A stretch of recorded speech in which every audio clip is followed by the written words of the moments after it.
Les grandes gueules Moyen-Orient du jeudi soir, bienvenue à vous en ce jeudi 25 février. Nos débats quotidiens, ça commence maintenant. La fête de Pourim a commencé et avec elle, le couvre-feu en Israël, chaque soir jusqu'à dimanche. Mais les jeunes en souffrent. Hier, de nombreux rassemblements ont eu lieu. Alors assiste-t-on à une révolte d'une génération? Se sacrifie-t-elle pour en protéger une autre? Ce sera notre premier débat au pays de Bibi. Facebook ferme les comptes de l'armée birmane. Après l'épisode Donald Trump, la plateforme multiplie les actes politiques. Alors censure ou décision responsable? Ce sera le grand débat des GGMO. Enfin, on le connaissait pour l'envie d'aimer. Aujourd'hui, il est célébré le bonheur de vivre. Daniel Lévy passera le grand oral des GGMO. Il nous revient avec un nouvel album et nous racontera les conditions si particulières de sa création. Bonsoir à tous, heureux de vous retrouver. Bonsoir Noémie Aliwa. Bonsoir à nos grandes gueules de ce jeudi soir, Stéphane Blachman, bonsoir. Directeur de l'Occitanie Israël, également membre du groupe Les Démocrates Mobilisés. David Jaoui, bonsoir. Bonsoir Benjamin. Avocat, bienvenue dans ces grandes gueules Moyen-Orient ce jeudi soir. Je salue également en direct avec nous depuis Paris Clément Vérénal, journaliste. Bonsoir mon cher Clément, et heureux de vous retrouver. Bonsoir. Et tout de suite, si vous le voulez bien, entrons ensemble au pays de Bibi.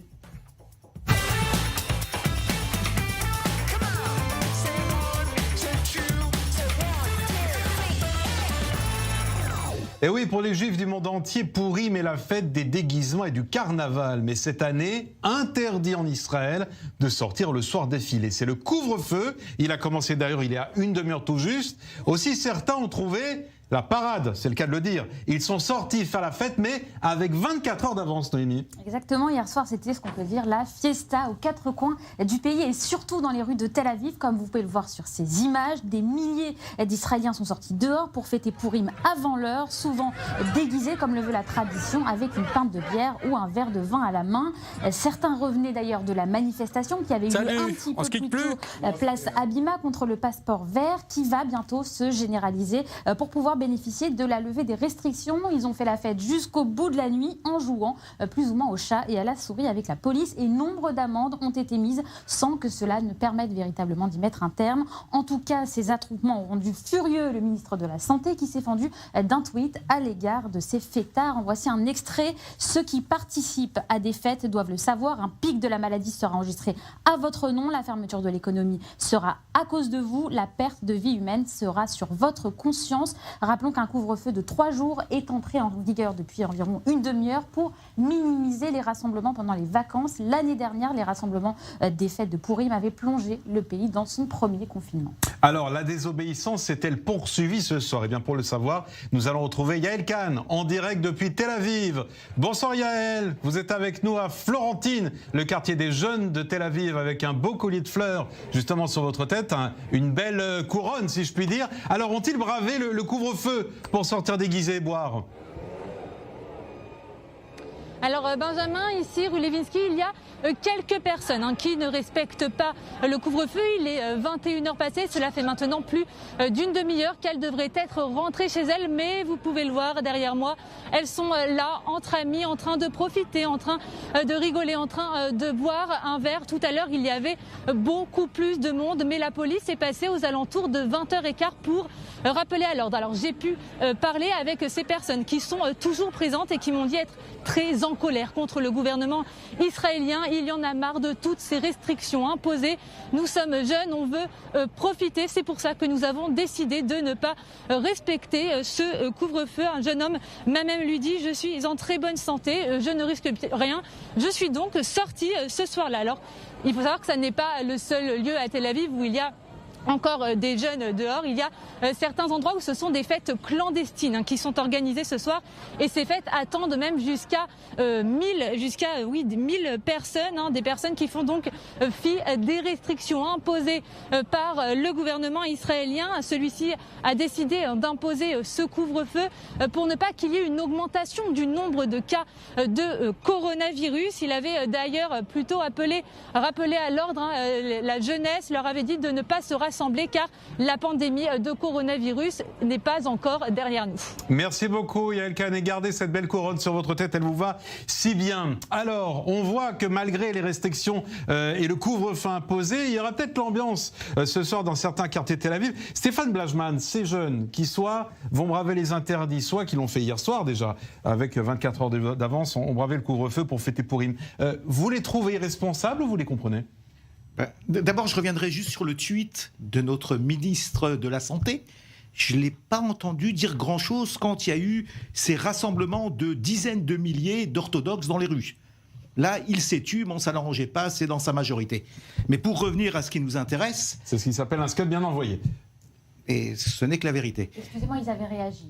Non, mais il n'a pas réagi de cette façon-là. Réagi, bien sûr, après l'enterrement qu'il y a eu à Bnei Brak, il avait réagi. Oui, mais pas de cette façon-là. Hein. Il avait réagi. Il n'avait pas dit qu'ils allaient tuer l'économie, etc.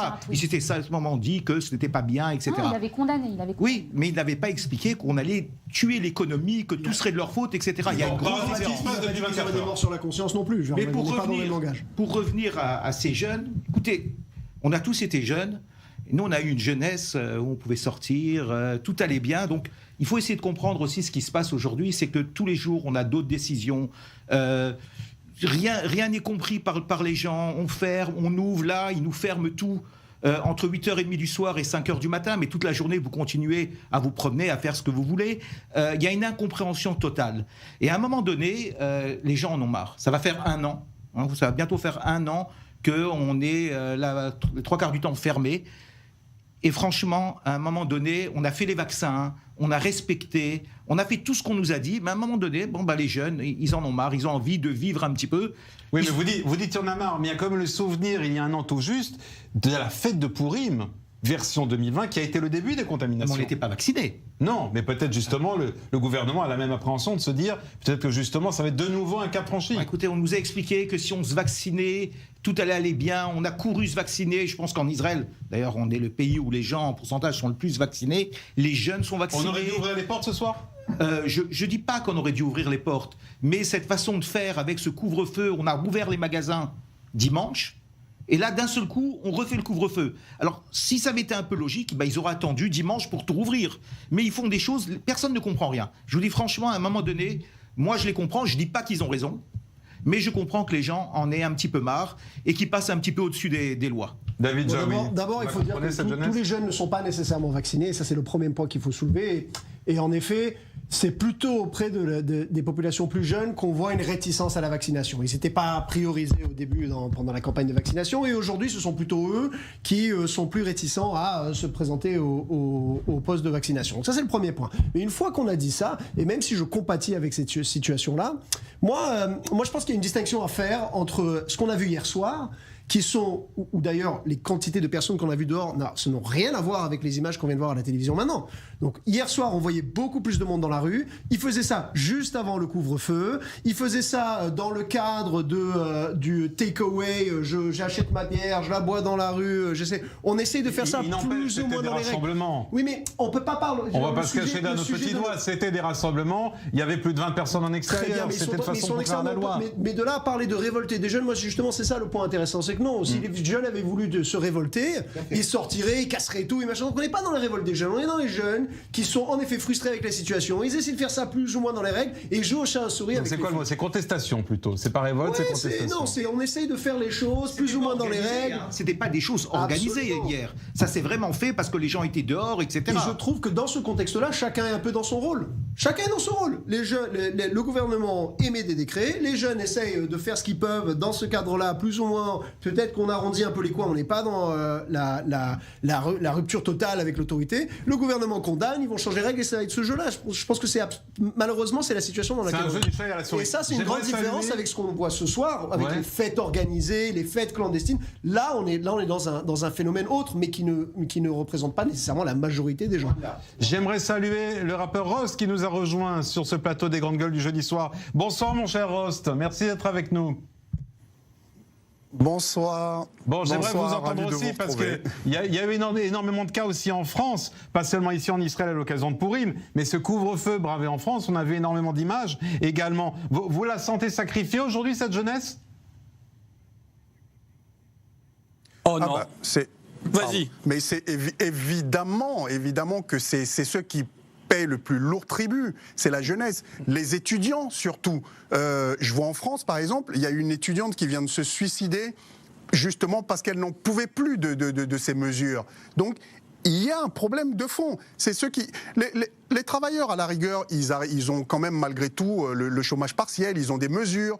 Alors, les patrons et les patrons des PME, des TPE, plus les étudiants et les jeunes, ce sont eux qui payent le plus lourd tribut. Les gens en ont ras-le-bol. Moi, je comprends ce qui se passe. Les jeunes, aujourd'hui, disent « ça suffit, on en a ras-le-bol ». Nous, on est une population qui est pas très à risque. Il y a 0,0, je ne sais pas combien de pourcents de personnes qui sont touchées par cette maladie. Pour les variants, c'est plus compliqué. Maladies qui font des millions de morts. Oui, mais peut-être. Mais en attendant, les gens n'ont plus de vie. Et ces jeunes, ça fait 1 an qu'ils essayent d'être, en tout cas, dans les règles de l'art. Et aujourd'hui, ils n'en peuvent plus. Tout le monde éclate. Nous tous, même nous qui avons un peu plus de jugeote, à un moment, je peux vous dire, on se surprend à en avoir ras-le-bol. Est-ce que vous comprenez, par exemple, quand il y a 10 jours, quelques 200 personnes se sont rassemblées pour fêter la sortie d'un album du rappeur Uzi et qui n'ont pas du tout respecté les règles sanitaires? C'est de l'inconscience, quand même. Bon, là, c'est encore autre chose. Là, je trouve, c'est encore autre chose. Mais ça veut dire qu'il y a quand même, ils expriment. Vous savez, quand on montre, on dit quand le sage montre du doigt la lune, l'idiot regarde le doigt. Eh ben non, regardez le problème de fond. Je ne suis pas du tout d'accord. Regardez le problème de fond. Le problème, les gens en ont ras-le-bol. Mais vous avez raison. Vous avez mais ils en ont ras-le-bol.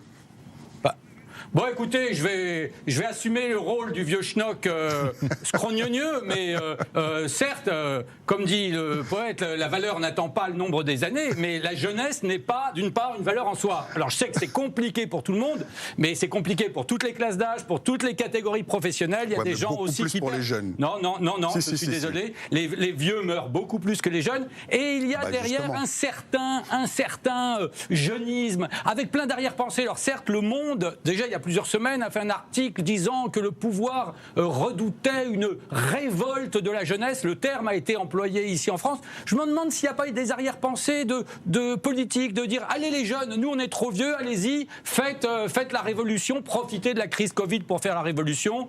C'est vraiment une révolution dérisoire, tout cela. Essayer de trouver une tonalité politique ou sociologique, c'est pas acceptable. Parce que qu'est-ce qu'on entend ?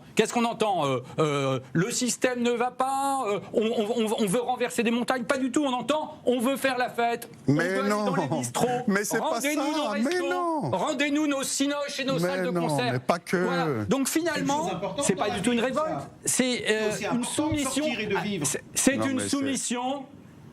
Mais bien sûr, mais la situation est compliquée. Alors, une crise comme celle-là, il y en a d'ailleurs, ça pourrait être pire, ça pourrait être la peste. Attendez, juste, laissez-moi terminer. Clément, ça pourrait être la peste noire, ça pourrait être une famine, ça pourrait être quelque chose de beaucoup plus grave. Et là, effectivement, qu'est-ce qu'on entend ? On entend, on veut revenir à l'ordre ancien, une sorte de soumission à l'ordre marchand. Une crise comme celle-là, c'est aussi l'occasion de se poser, de réfléchir. Comment on va vivre ? Comment on peut réinventer la société ? C'est sûr qu'il va falloir réinventer. Regardez, il y a des secteurs d'ailleurs qui se sont positionnés. On voit que des tas d'applications, Zoom. Alors la société est bouleversée, pas que en bien, mais c'est l'occasion de se réinventer. Et qu'est-ce qu'on entend là ? On est d'accord avec vous. On veut aller au bistrot. Mais alors, non, mais si c'est ça la jeunesse, on veut aller au concert. Mais c'est très bien. Est-ce que c'est raccourci, Noémie ? Je parlais des étudiants. Les étudiants, par exemple, qui avaient des petits boulots, qui étaient serveurs dans les restaurants, dans les bars, et ben ils peuvent plus avoir leur petit boulot, donc ils savent plus comment financer leurs études. C'est des questions de fond, c'est pas uniquement le fait qu'ils se plaignent de ne pas pouvoir aller au cinéma. Ils sont vraiment impactés, ils souffrent et on peut pas voir cette souffrance comme quelque chose de superficiel. C'est la pire crise depuis la Deuxième Guerre mondiale. C'est une crise mondiale. Non mais en gros, c'est les sociétés riches, les jeunes qui veulent aller simplement sortir faire la fête. C'est ça que vous voulez dire au fond, Clément ? Stéphane Bachmann. Non, j'ai dit, non, j'ai essayé de relativiser. J'ai dit d'emblée que la situation était compliquée pour tout le monde. Il y a des serveurs de tous les âges. Et d'ailleurs, c'est une blague. Bien sûr que c'est difficile pour tout le monde. Personne ne vous dit le contraire. Plus que les vieux. Mais évidemment. Bien sûr, on est bien d'accord. Et cette histoire de révolte de la jeunesse, j'ai un peu l'impression qu'il y a quelque chose d'incitatif, mais qui ne repose sur rien. Mais moi, attendez, ils veulent réagir. Vous pouvez laissez réagir réagir Tel Aviv, David Zawi. Moi je suis désolé, c'est très facile de venir avec ces critiques-là, dire on veut les cinémas, on veut les bars, on veut les machins. Et c'est facile de venir d'une position parce que nous, c'est quelque chose qu'on a pris comme une évidence, comme qui faisait partie de notre vie depuis toujours. Et on nous l'a jamais enlevé, on nous l'a jamais privé. Une jeunesse dans la Russie, dans l'URSS communiste des années 40, je peux vous dire qu'ils se seraient révoltés pour avoir accès aux bars et au cinéma, à ce que vous voulez également. À partir du moment où on vous retire cela, on prend conscience à quel point c'était important et fondamental. Essayez de minimiser ça en disant c'est pas une grande lutte politique pour une révolution socio-culturelle. Je vois pas le.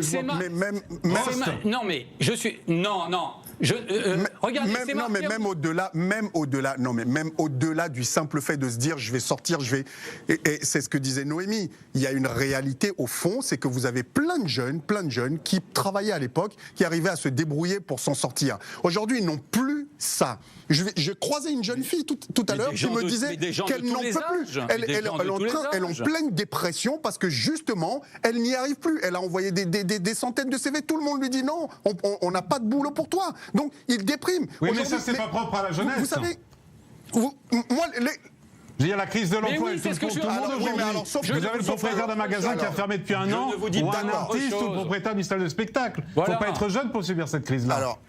Alors Benjamin, comment vous comprenez-vous qu'il y ait une partie de la population, une infime partie de la population qui soit touchée le plus, et qu'on condamne la totalité de la planète pour 0, à quel moment on a déjà fait ça? Alors ça, c'est une question intéressante. Les révoltes, vous en parlez pas assez. Et en France, on n'en parle pas. On n'en parle pas des révoltes ça veut dire que pour vous, Pays-Bas. Ça veut dire que pour vous, on sacrifie une génération pour en sauver une autre. C'est ça que vous voulez dire? On sacrifie plusieurs générations pour en sauver une. Non pas que je sois contre le fait de les aînés. Parce qu'il ne faut pas exagérer non plus.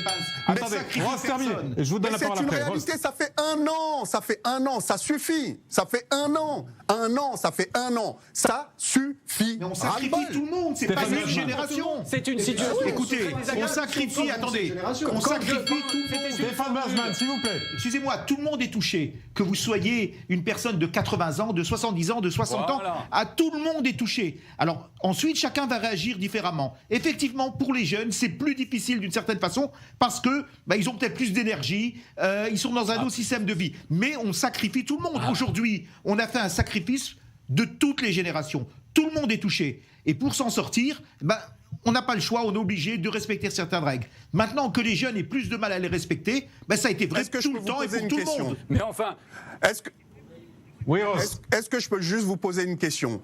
Il y a combien de personnes qui meurent du Covid à ce jour? Par 24 heures? Non mais le pourcentage. Vous les coupez par tranche d'âge. Qu'est-ce que ça a à voir? Si on fait ça par tranche d'âge, on n'en sortira pas. Parce que pour les variants, c'est les jeunes qui sont beaucoup touchés aujourd'hui. Et on voit les courbes, ils sont en Israël. Globalement. J'aimerais répondre à une question, peu importe le chiffre au final. La question, c'est pourquoi est-ce qu'il n'y a que un si infime pourcentage de gens qui meurent du Covid chaque jour? Et c'est ça la vraie question, c'est pourquoi? Pourquoi? Parce que nous avons des restrictions, parce que nous fermons, parce que nous isolons, et l'isolation, c'est pas simplement par rapport aux morts de Covid actuels, c'est aussi le risque de d'autres variants qui vont apparaître par la suite et qui, eux, risquent d'être mortels pour des populations plus jeunes. Donc moi, j'accepte pas ce postulat qu'on est en train de faire tout ça pour sauver nos vieux. C'est un raisonnement qui n'est pas appuyé par les faits. Ce n'est pas le discours qui est tenu ni par la profession médicale, ni par les gouvernements. C'est quelque chose qu'on est en train de faire par rapport au collectif dans son sens. Peut-être en Israël alors, parce qu'en France, c'est pas du tout ça. C'est le fait qu'elle est en train de construire son avenir professionnel, amoureux. La jeunesse se construit, elle se prépare pour la suite de sa vie. Et donc, c'est un moment qui est beaucoup plus important que quelqu'un qui est installé, qui a eu le temps de se construire. Tout à fait. C'est pour ça que c'est plus douloureux. Et je contredis pas ça. Simplement, là où je suis pas d'accord, c'est quand on. Attendez, Paris, je vous donne la parole dans un instant. David, terminé. C'est simplement le postulat par lequel on part. On dit, OK, on est en train de faire tout ça pour sauver une infime partie de la population et tout le monde et tous les autres payent le prix. Et vous dites, c'est pas vrai, tout le monde est touché, ça concerne tout le monde. Exactement. Regardez tous ensemble. Regardons tous ensemble, puisqu'on vous a posé la question aujourd'hui sur Twitter et sur Instagram, sur ce qui se passe là en ce moment depuis 24 heures en Israël, mais également en France. On l'a vu, tous ces jeunes bravant le couvre-feu. Est-ce qu'on peut voir ensemble les résultats justement de notre question Twitter et Instagram. Pas tout de suite, on le regardera plus tard. Mais en tout cas, notre public est extrêmement divisé. Je vous donnerai le chiffre tout à l'heure. C'est du 40-60 à peu près. Benjamin, si vous permettez, juste une chose. Dans l'histoire, Stéphane, ensuite Clément. Attendez, dans l'histoire, les jeunes, il y a toujours eu un sacrifice de la jeunesse, que ça soit pendant les guerres, etc. Il y a toujours eu un certain sacrifice de la jeunesse. Ça n'a rien de nouveau, mais aujourd'hui, tout le monde est touché. Donc on ne peut pas simplement dire ce ne sont que les jeunes qui sont sacrifiés, tout simplement. Clément Vérénal. Je voulais vous faire réagir, Clément, sur les chiffres. On les aura tout à l'heure. Sacrifice et Il y a sacrifice et sacrifice. Est-ce qu'on peut comparer la gêne actuelle des jeunes et de toute la population au sacrifice des gens? C'était pas si loin. Mon grand-père a fait la guerre de 14. Ça y est, on y est. Mais non, on y est. Non, mais faut arrêter. Du 40 et le sacrifice de nos parents et même de nos grands frères qui ont connu la guerre d'Algérie. Vous comparez l'incomparable. Des périodes très compliquées. Mais vous comparez l'incomparable. Mais si on compare de générations sacrifiées, si vous vous intéressez à des générations, il faut voir ce qu'ont vécu les autres générations. C'est tout. On continue de vivre dans le passé. Pour répondre à votre question, très simplement, je ne crois pas à une révolte de la jeunesse. Je ne crois pas à une révolte de la jeunesse. Eh bien, continuez, vous allez voir. J'ai été en reportage un peu partout, tout autour de Paris. Eh bien, les jeunes sont assez responsables et vivent cette crise du mieux qu'ils peuvent. Alors, je ne sais pas quel jeune vous avez rencontré, mais... Qu'est-ce qu'on peut vous, Clément ? HLM de Saint-Chéron avant-hier. À votre avis, combien de temps est-ce qu'ils vont supporter ça? On a parlé d'un an, tout dépend toujours, le seuil de tolérance dépend toujours du nombre d'heures, du temps que ça demande. Là, en l'occurrence, ça fait un an. Combien de temps est-ce qu'ils vont supporter ça? Vous avez bien vu que les gouvernements ouvrent un petit peu et referment à chaque fois pour décompresser. Il y a des ouvertures, il y a des fermetures. Je vous donne rendez-vous dans quelques mois pour vous répondre. Donc vous ne savez pas? Je ne sais pas. Mais il y a quand même des choses... Donc cette révolte pourrait arriver à un moment donné, parce qu'on teste une limite et la limite, elle peut être atteinte. Est-ce que tout ça va au final peut-être se payer aussi dans les urnes, que ce soit en France ou en Israël? Quand on voit, c'est vrai, c'est une génération qui est aussi une cible électorale, que ce soit pour un scrutin très bientôt ici, peut-être un peu plus tard en France. Est-ce que ça va se payer dans les urnes tout ça? Stéphane Blochmann. Nous, on pense que... Je rappelle que vous êtes démocrate mobilisé. Oui, démocrate mobilisé, ce qui n'a rien à voir avec la gauche ou la droite, c'est démocrate. C'est beaucoup plus que ça. Et on pense effectivement que ça va se jouer dans les urnes. Aujourd'hui, les jeunes vont aller voter. Parce que d'habitude, vous savez, les jeunes en Israël, spécialement dans les villes comme Tel Aviv, vont très peu voter. Ça, c'est les villes où les gens vont le moins voter. Et je pense qu'il y aura une mobilisation. Donc tous ces jeunes-là qui sont sortis, ça vous sert à rien pour vous? C'est pas un électorat que vous pouvez récupérer? Si, c'est un électorat qui va aller voter cette fois-ci.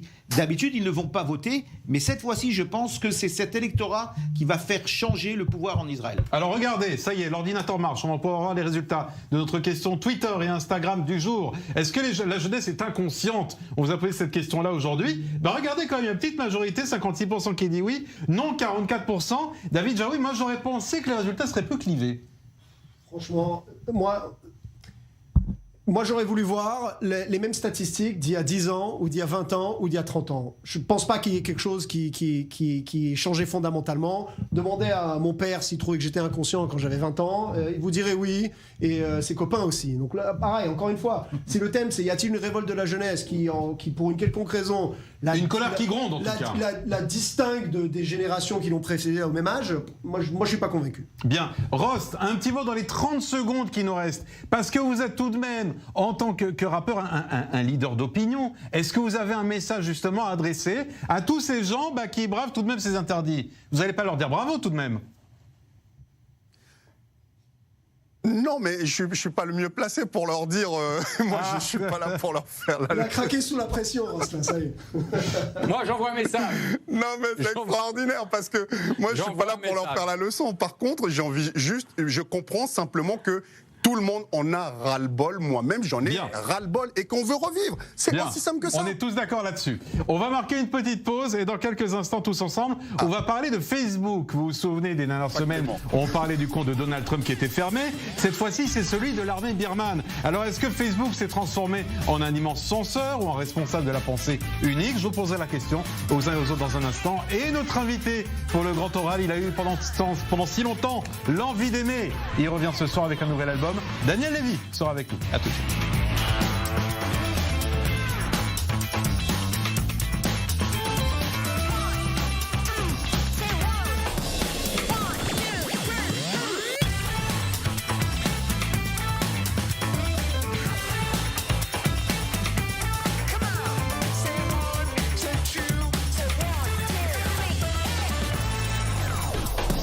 J'espère que vous êtes heureux d'être avec nous, d'être toujours avec nous. C'est la seconde partie de nos grandes gueules du jeudi soir avec Noémie. Nous recevons ce soir Stéphane Bajman, directeur de l'Occitanie Israël, également membre du groupe démocrate mobilisé. David Jaoui, avocat, qui nous rejoint ce soir dans les grandes gueules. Je salue également à Paris Ross, qui est toujours avec nous, rappeur et président de Banlieue Active, ainsi que Clément Veyrénal, journaliste. Messieurs, vous êtes à l'antenne. Bonsoir. Alors, je vous propose maintenant, après avoir parlé jeunesse, après avoir parlé de ce couvre-feu pendant Pourim qui a commencé là, il y a 1 heure tout juste maintenant, nous allons donner place au grand débat des GGM.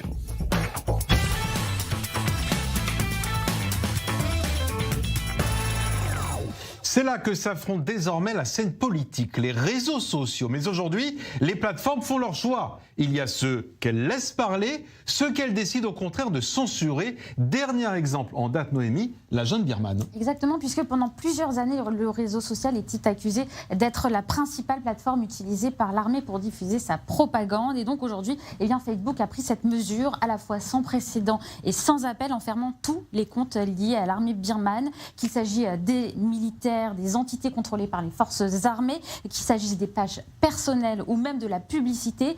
Tous ces comptes ont été suspendus ce jeudi, même au motif que ces publications enfreignent les règles du réseau social sur l'incitation à la violence, notamment contre les manifestants pro-démocratie. C'est une atteinte assumée à un pouvoir en place, comme cela avait été le cas pour Donald Trump à la fin de son mandat, puisque son compte a tout bonnement disparu. Et la France n'est pas épargnée sur cette question. Le réseau a également menacé de suspendre les comptes du vice-président du Rassemblement national, Jordan Bardella, et de l'ancienne députée Rassemblement national du Vaucluse, Marion Maréchal, à cause toujours de la publication de messages, cette fois de soutien au mouvement Génération Identitaire. Ces publications étaient considérées par Facebook comme, je cite, des infractions répétées au standard de la communauté. Alors, comme nous avons un avocat en plateau, je vais me tourner vers lui d'abord en posant cette question. D'abord, est-ce que c'est légal que Facebook devienne en quelque sorte l'arbitre de nos opinions politiques? Alors, c'est une question qui peut paraître simple, mais la réponse, elle est vachement complexe, parce qu'en fait, la légalité d'une décision comme ça, elle va dépendre du fort applicable, c'est à savoir du pays auquel on s'adresse en fonction des systèmes juridiques. Je vous rappelle que Facebook, comme toutes ces plateformes online, elles ne connaissent ni État, ni frontières, ni quoi que ce soit. C'est des groupes privés. Donc vous posez la question à un juge français, il donnera une certaine réponse. Vous la posez à un juge anglais, il vous en donnera une autre. Ce qui importe le plus à Facebook, à mon avis, c'est le juge américain, puisque c'est là-bas que sont et le siège de l'entreprise et les serveurs, si je ne m'abuse. Et en l'occurrence, et là, on rentre dans le vif du sujet, moi, j'ai pas envie d'être à la place de Facebook aujourd'hui, parce que elle est quelque part entre le marteau et l'enclume. Depuis le début de son existence, Facebook a toujours clamé haut et fort, et d'ailleurs les autres plateformes aussi. Nous ne sommes que des providers, nous sommes qu'une plateforme. Chacun nous sommes des tuyaux, pas des éditeurs. Voilà, c'est ça la grande différence. Chacun est libre de venir mettre ce qu'il veut là-dessus. C'est pas notre problème. On juge pas. On donne la place à tout le monde. Et puis, entre guillemets, libre aux institutions de se mêler de ce qui s'y passe. Et au fur et à mesure que ces plateformes sont devenues de plus en plus omniprésentes dans notre vie, eh bien, on a commencé à s'adresser à elles pour jouer le rôle de médiateur. À tel point qu'aujourd'hui, les grandes sociétés de réseaux sociaux sont en procès devant le Sénat américain, justement pour cela. Pour des questions, d'une part, de monopole, mais aussi pour des questions de contrôle de l'information. Et donc, on dit à Facebook, OK, vous êtes responsable maintenant de ce qui se dit. Donc, c'est pas leur métier. Ce n'était pas leur métier à la base. C'est pas leur métier, mais c'est en train de le devenir. Ouais. C'est en train de par la place qu'ils occupent aujourd'hui. Mais c'est quelque chose, si vous voulez, c'est une demande qui vient d'en bas. De plus en plus, on est en train de leur demander ça. Donc eux, ils essayent de se plier à ce truc-là. Ils n'ont pas les outils qu'il faut. Comment ça se passe à la place de Facebook? Eh bien, on réalise le oui, mais c'est terrible une décision arbitraire comme ça, de couper le compte de Donald Trump ou de la jeune Birman. Oui, mais là, encore une fois, qu'est-ce qui se passe si vous êtes Facebook? Moi, je suis le conseiller juridique de Facebook. Je leur dis, écoutez les gars, voilà ce qui se passe. On commence à avoir des procès civils, criminels, politiques devant le Sénat. Il faut qu'on se couvre, il faut qu'on couvre nos arrières. Donc pour se protéger, ils préfèrent couper au max. Je monte une cellule censure au sein de Facebook, et c'est ce qu'on fait. J'embosse une bande de jeunes qui sortent de l'université. J'en dis, voilà, votre job maintenant, c'est de lire toutes les données, et tout ce qui est un risque, vous le faites remonter, et on doit faire des choix. Or, c'est avec qui ces jeunes qu'on embauche, qui sortent de l'université? C'est un certain tranche d'âge, avec une certaine orientation politique, et donc de façon très naturelle, vous allez avoir ce flux-là. Donc, qu'est-ce qui s'est passé? Pourquoi Facebook est dans cette situation-là? Parce que les institutions, parce que les gouvernements, parce que le judiciaire a laissé un vide. et ils sont obligés de s'engouffrer dans cette voie-là. Alors, c'est très intéressant ce que vous dites là. Rost, j'aimerais vous entendre là-dessus parce que vous avez été vous-même victime de cette censure et de la coupure de votre compte Facebook. Vous l'avez vécu comment, justement? Comme un acte politique? Mais en fait, moi j'étais stupéfait parce que à chaque fois que vous intervenez à la télé, surtout sur certains sujets, sur le racisme, l'antisémitisme, tout ça, vous avez des gens qui vous envoient des injures et des menaces de mort. Donc, il y a quelqu'un qui m'a envoyé un message. Avant, je ne disais rien. Maintenant, je leur réponds. Je me mets au niveau caniveau quand il le faut avec eux. Et donc, je réponds à cette personne qui, elle, a signalé la réponse que je lui ai donnée à ses injures à lui. Donc on m'a coupé ma page Facebook pendant C'est vous qui avez été jours coupé à cause de ça. Alors que c'était une réponse à notre injure. Par contre, exactement. Alors que exactement. Et donc il y a des problèmes là-dessus. Par contre, je vais vous dire, moi j'ai aucune empathie pour la coupure qu'il y a eu pour la junte militaire en Birmanie par rapport au massacre qu'ils font. Mais par contre, vous voyez Donald Trump par exemple que je déteste tant. Eh ben, je peux vous dire, quand ils ont coupé sa page, eh ben, j'ai pas trouvé ça normal. Marion Maréchal Le Pen, je n'ai aucune sympathie pour ces gens-là, Bardella, tout ça, je n'ai aucune sympathie pour eux, mais je trouve que lorsqu'on signale les gens qui les suivent, ce sont des politiques qui ne sont pas interdits. Par contre, les gens qui les suivent, qui eux ont des propos antisémites et des propos racistes d'une violence extraordinaire, on ne les coupe pas, on les laisse faire. Par contre, les autres, on arrive à un moment, mais les États ont laissé faire ces entreprises qui ont pris le pouvoir. Donc, il ne faut pas s'étonner. On regrettera la même chose par rapport à la Chine dans quelques temps. La Chine refuse qu'il y ait des réseaux sociaux dans leur pays, venant de l'extérieur. Par contre, on laisse TikTok et tout ça dans les autres pays proliférer comme ils veulent. À un moment, il faut de l'équité, il faut qu'il y ait de la réciprocité, ou alors, stop. C'est très compliqué. C'est très compliqué parce que ça appelle presque à une sorte de CSA mondial. Clément Vérinal, ça dit quoi là l'épisode qu'on vit? Que ces réseaux sociaux sont en train d'avoir un avis politique en fait? Non, ils n'ont pas un avis. Ils ont été un peu. Il faut dire à leur décharge qu'ils ont été un peu poussés, notamment en France, par le milieu associatif, des associations, des ONG, qui ont souvent d'ailleurs de non gouvernemental que le nom, et qui ont souvent un agenda politique très affûté. On fait pression, rappelez-vous, sur les réseaux sociaux, sur Facebook, sur Twitter, en leur disant vous devez faire, notamment sur la question du racisme. Une fois de plus, la question de l'antiracisme qui est instrumentalisée. Vous devez faire le ménage avant même que justice passe. Alors, et puis, je crois qu'il y a eu une loi Avia qui allait en ce sens, qui d'ailleurs a été censurée. Absolument. Mais les réseaux sociaux ont pris un peu le pli, et puis maintenant, ils disent, ah bon, ils sont victimes ou parfois victimes consentantes, effectivement, de l'instauration d'un politiquement correct. Parce que, et là, vous dites quoi pour la jeune Birmane? Je ne suis pas d'accord avec vous sur la Birmanie. Non pas...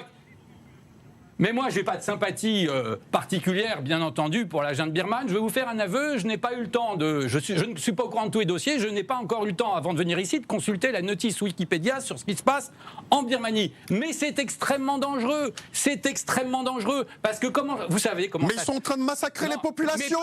Ils massacrent les populations. Mais c'est pas sur Twitter que ça va se régler. Il y a une Cour pénale internationale, il y a un Conseil de sécurité, il y a l'ONU, il y a des armées. Quand on veut calmer un pays, on va au Kosovo, on va en Libye. Donc c'est pas sur Twitter. Là, sur la bataille de l'information, non, mais ce qui me fait peur, c'est qu'on sait quand même très bien comment ça se passe. Qui rentre dans ces mécanismes de régulation des réseaux sociaux? On le sait très bien. C'est parfois des gens de bonne volonté. Il y a aussi des militants qui voient tout de suite le profit qu'ils peuvent tirer d'être dans la place. Et alors, comment après ça se passe? Eh bien, ils vont crier haro sur le baudet, en général, d'en face, pour dérouler après le tapis médiatique à leurs propres amis. Vous me parlez de la junte birmane. Eh ben, attendez, avant de venir ici, j'ai vérifié, vous savez, le pouvoir iranien a plein de comptes Twitter. À l'heure où je vous parle, c'est ça qui est intéressant. Vous allez sur le compte aussi. Mais vous dites justement là la chose intéressante, c'est pour qu'on décide qu'il n'y aura pas pour la Birmanie, mais il y aura pour l'Iran, ou il y aura pour la Corée du Nord. Stéphane Blajman. Moi, a priori, je suis contre toute forme de censure au départ. Et ensuite, le vrai problème, c'est qui censure et pourquoi censure-t-on seulement certaines personnes, ou certains groupes, ou certains pays. Ça, c'est le vrai problème. A priori, ou on ne censure pas, ou alors si on censure, Qui va censurer? Parce que les gens qui censurent aujourd'hui, je ne sais pas quelles sont leurs capacités à juger ce qui doit être censuré ou pas. C'est pas faux non plus. C'est-à-dire qu'il y a aussi des associations, notamment associations juives, qui dénoncent des propos antisémites. Alors et ça, qui c'est le coup de la loi. Oui, mais alors là, on Donc parle. elle est où la limite de la régulation? Oui, mais vous allez parler de propos qui sont Clément, je vous donne juste après. Sous le coup de la loi. C'est-à-dire là, c'est totalement différent. C'est-à-dire que si la loi vous interdit de dire certaines choses, alors là, on censure. Mais sinon, je pense qu'il faut quand même laisser une certaine liberté. De toute façon, on est vraiment dans un vrai problème. D'ailleurs, je vais vous dire, la censure est en train de revenir à la mode. Regardez en Israël, c'est pas Facebook, mais aujourd'hui on censure aussi. Aujourd'hui, on a une jeune fille qui est revenue de Syrie, mais on censure, on veut rien dire sur elle. On a eu le problème avec le goudron. C'est militaire, c'est encore autre chose. Oui, mais on a eu le problème avec le goudron sur les plages. On a aussi censuré. On n'arrête pas de censurer. Ça redevient à la mode aujourd'hui de censurer. Et donc, c'est un vrai problème. Clément Verena, vous voulez ajouter quelque chose?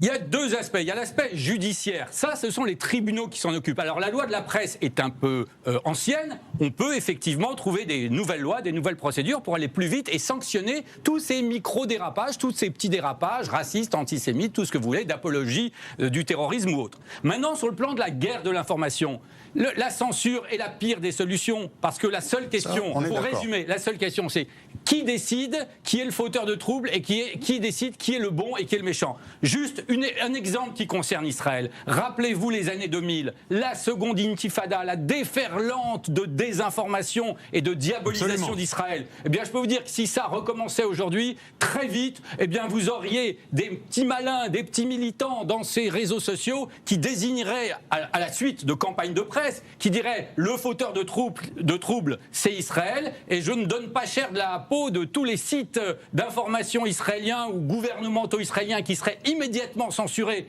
dans le cadre d'une guerre de l'information. Et en revanche, je pense que dans un tel contexte, les sites du Hamas, du Hezbollah ou du djihad islamique pourraient prospérer tranquement auprès de l'opinion publique européenne. On a le raisonnement inverse exactement dans ce cas-là. C'est-à-dire qu'on peut pas, il y a une incohérence quelque part. On peut pas. D'une part, moi je me souviens de ces années 2000 où justement on attendait de Facebook de censurer les sites salafistes, les sites qui participaient à la propagation de l'islamisme. Oui, quand des vidéos, justement. Absolument. D'une part, on attend ça d'eux, mais bon, et l'autre côté de l'échiquier politique, c'est eux, encore une fois, ils sont coincés dans une situation. Mais je vous le dis, moi, au final, la seule considération que Facebook, lorsqu'ils prennent ces décisions-là, c'est où est-ce que je suis exposé potentiellement à une procédure judiciaire à laquelle je vais devoir payer de ma poche. C'est tout ce qui intéresse Facebook, c'est pas du tout le contenu ou la dangerosité du contenu, c'est de se protéger juridiquement. Et d'ailleurs, ça tombe bien qu'on ait cette conversation sur le cas de Myanmar, parce que, permettez-moi de mettre ça à la table, il y a un consensus absolu sur l'horreur que représente le régime de Myanmar, c'est le nom actuel de la Birmanie, et le Tatmadaw et les massacres qu'ils font, mais, soit dit en passant, ce qui a été censuré, ce n'est pas parce qu'il s'agit d'un régime qui commet un génocide. C'est pas du tout ça qui est en question. C'est le putsch, c'est la prise de pouvoir d'une armée contre les institutions politiques. Donc c'est quelque chose sur lequel on peut tous être d'accord. Il y a un consensus. Maintenant, on utilise ce consensus pour avoir un débat réel sur qu'est-ce que l'on attend de cette plateforme-là. Et ce débat est important. Et encore une fois, ce climat, il est dans le contexte, on le rappelait avec Noémie tout à l'heure, d'il y a quelques semaines, le compte de Trump censuré. C'est-à-dire, c'est pas uniquement la junte birmane aujourd'hui qui est simplement concernée, ce sont des autorités de pays, contestés ou non, à qui les réseaux sociaux décident de dire maintenant. Il y a aussi des opinions politiques. Sinon, on ferait des censures sur beaucoup d'autres pays où il se passe des massacres. Donc il y a vraiment aussi une orientation politique dans ce qui est fait. Il ne faut pas se tromper. Je pense que ce n'est pas seulement ça. En tout cas, dans cet exemple-là, je ne pense pas que ce soit le cas. Et si il y a la question,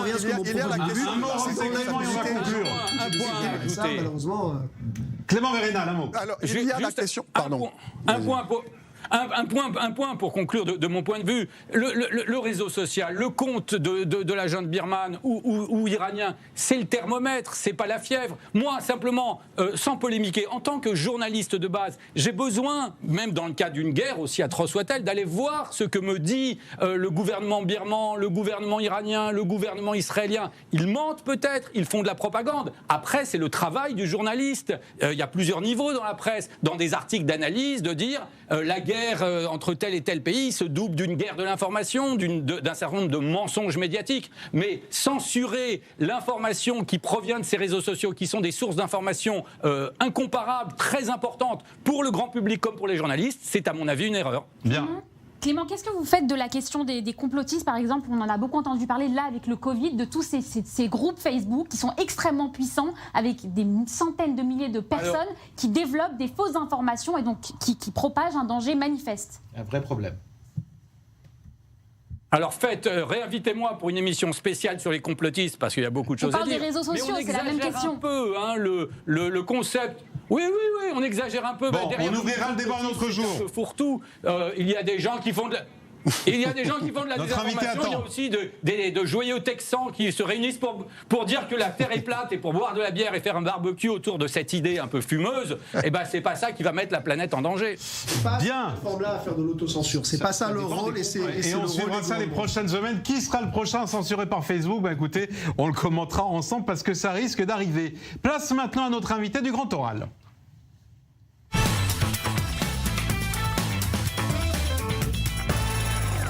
Et notre grand oral n'est autre que Daniel Lévy qui fait avec nous son grand retour ce soir. Bonsoir Daniel Lévy. Bonsoir à tous, bonsoir Benjamin. Vous êtes avec nous en direct depuis Paris pour la sortie de votre nouvel album Grâce à toi. On va en parler ensemble dans quelques instants. Mais avant, donnons le ton en musique si vous voulez bien, avec un extrait. La chanson s'appelle Elle et moi, sur des paroles du talentueux Marc Elia. Et ça donne ça. Elle et moi c'est encore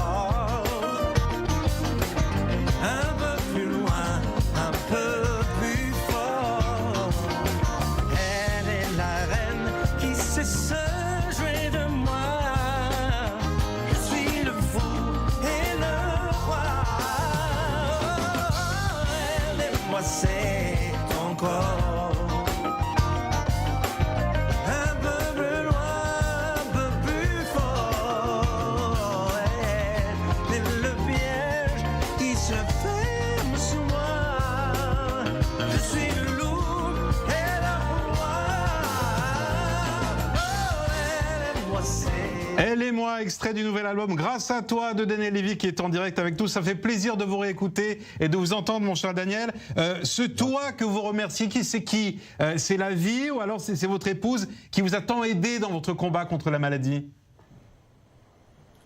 C'est le premier à qui on peut dire merci. Alors Benjamin en premier, bien sûr, grâce à toi. C'est l'histoire de la relation à l'autre. C'est évidemment le T avec un T majuscule.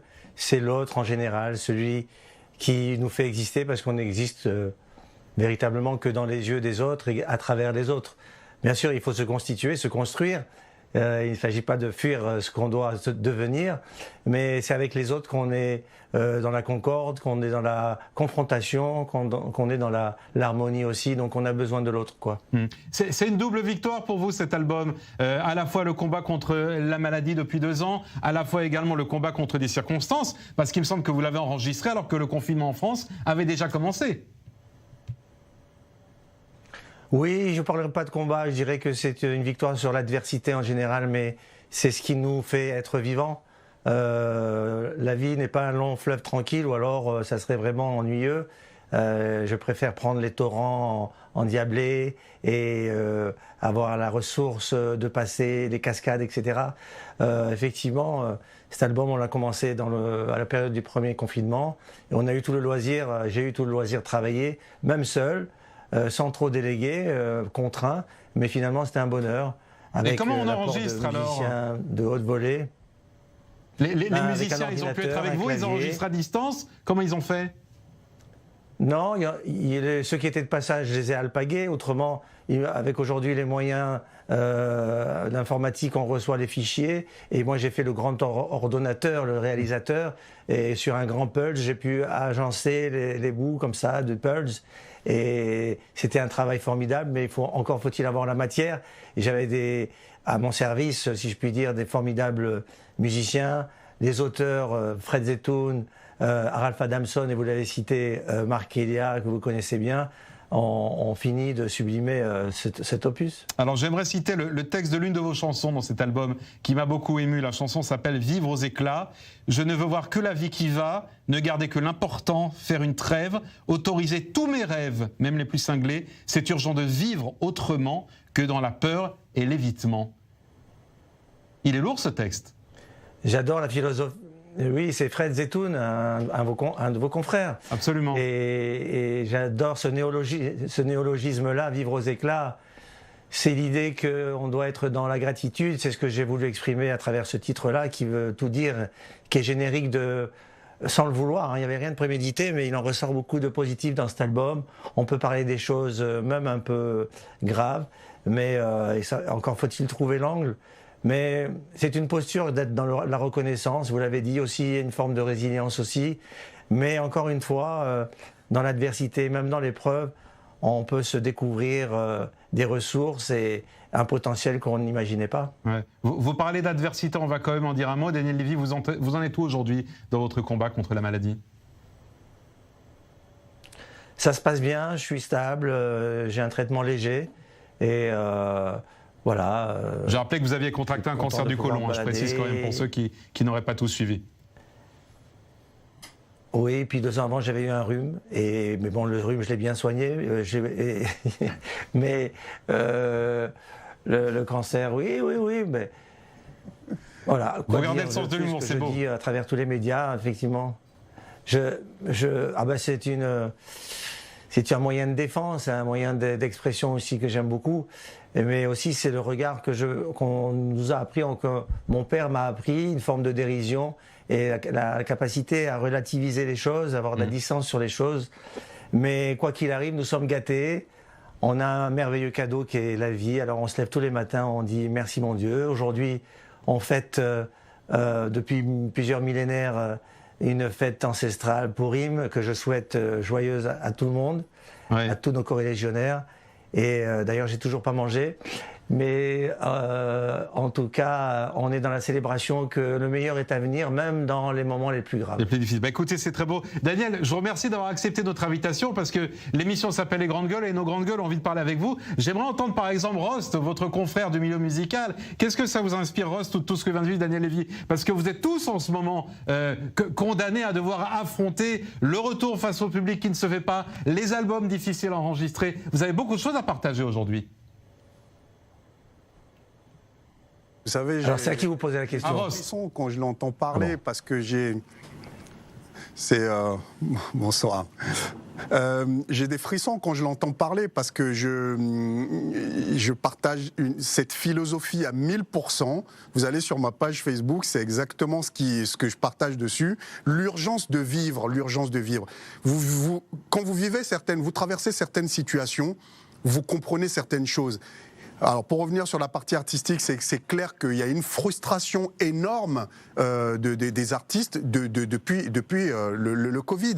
Après, c'est aussi une période pour voir le positif et se dire voilà, on va créer pendant cette période-là. On est en période d'écriture. Moi, je suis en train de terminer un nouveau bouquin. Il y a un clip qu'on a sorti il n'y a pas très longtemps justement pour lutter contre et qu'on a diffusé ici. Et on continue.